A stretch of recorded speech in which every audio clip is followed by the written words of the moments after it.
So she grabs the nearest flat-foot she can find and she says, "Officer, officer, I saw the whole thing." Right. Right.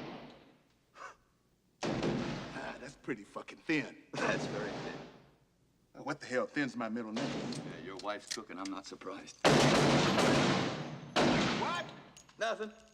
Remarks like that will not get you invited to Christmas dinner. My luck's changing for the better every day. All right, baby, come to Roger. Come on. Ooh, Cinnamon. Cinnamon.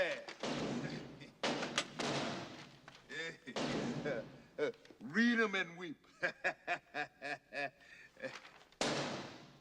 What do you do, sleep with that thing under your pillow? I would if I slept. Step back, baby. Let me show you what an old man can do.